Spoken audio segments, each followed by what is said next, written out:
तो पिछली क्लास में हमने सेमीकंडक्टर स्टार्ट किया था और उसके बाद में अब हमें वैक्यूम जो डायोड वगैरह हैं वो देखने हैं।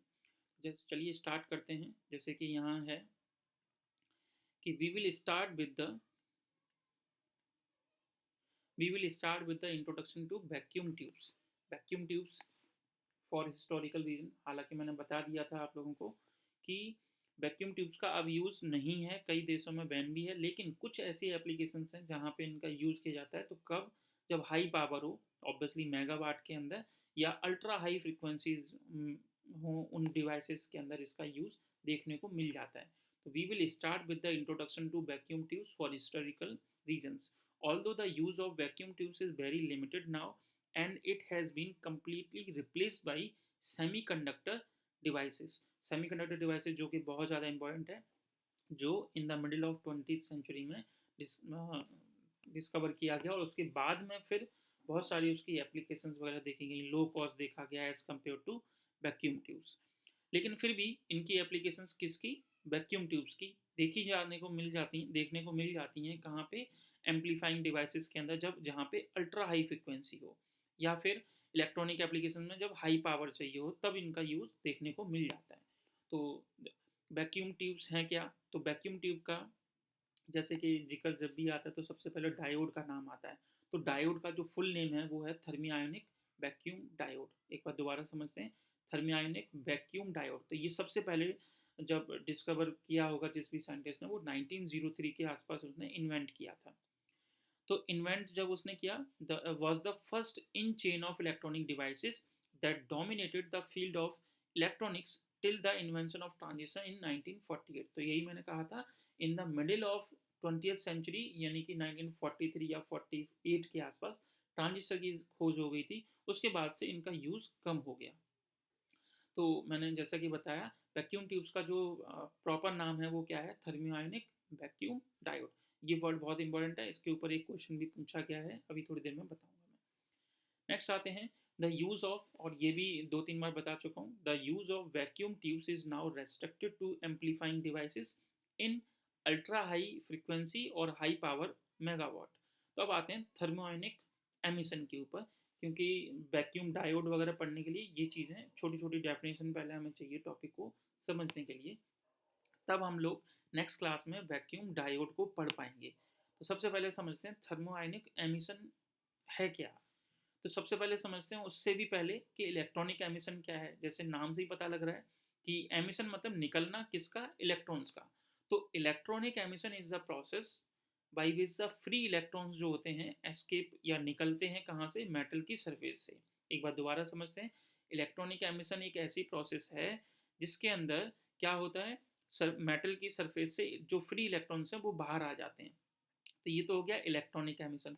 लेकिन ऐसा होगा कब? वो निकले क्यों? मेटल की सरफेस से वो इलेक्ट्रॉन निकलेंगे ही क्यों?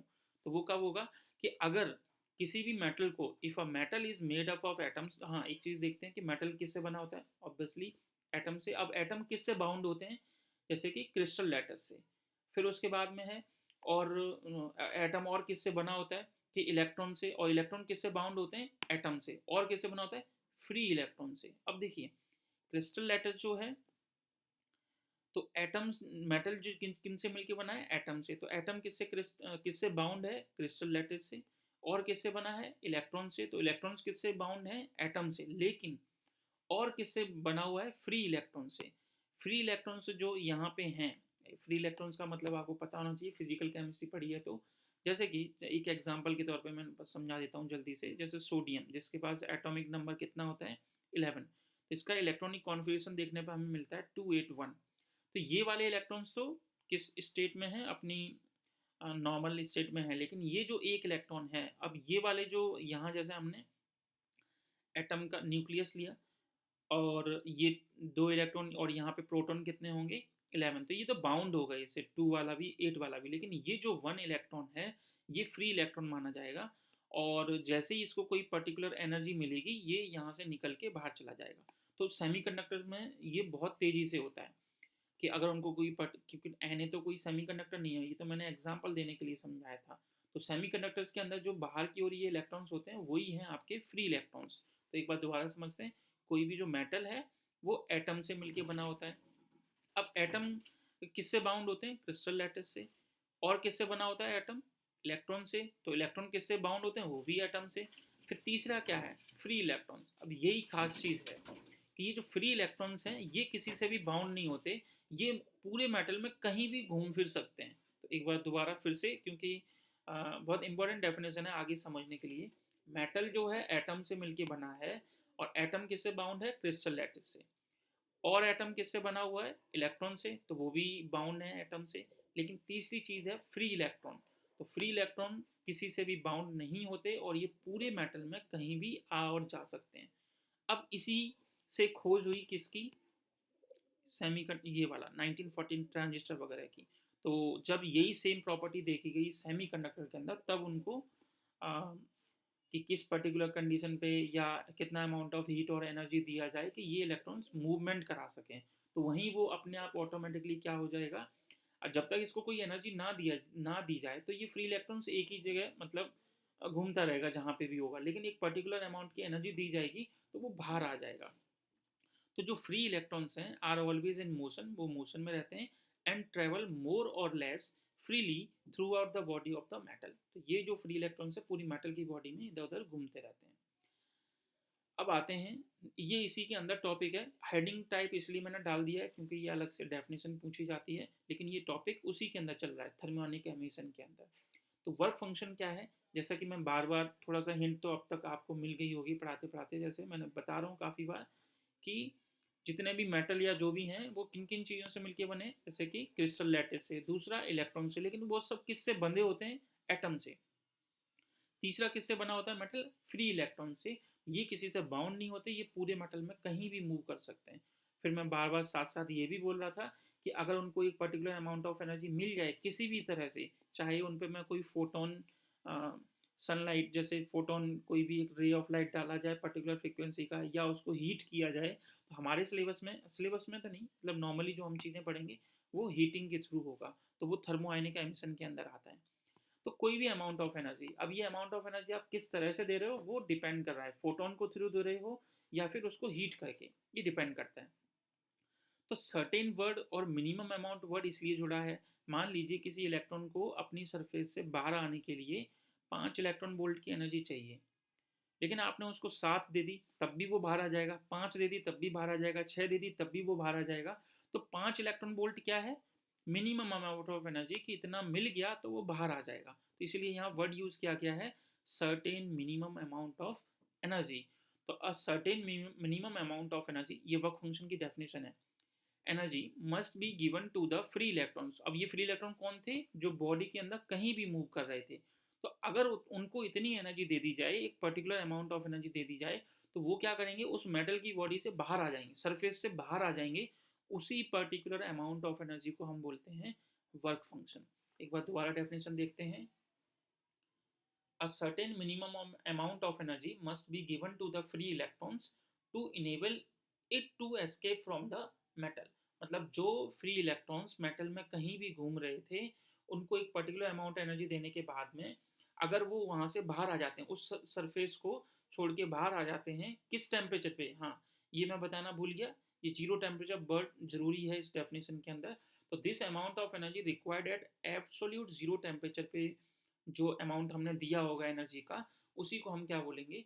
Work function. तो ये एक एनर्जी है, और इसका जो एक्सप्रेशन होगा, मतलब जब हम न्यूमेरिकल वगैरह अगर बाई चांस आता है, तो इसकी जो यूनिट है वो इलेक्ट्रॉन वोल्ट है।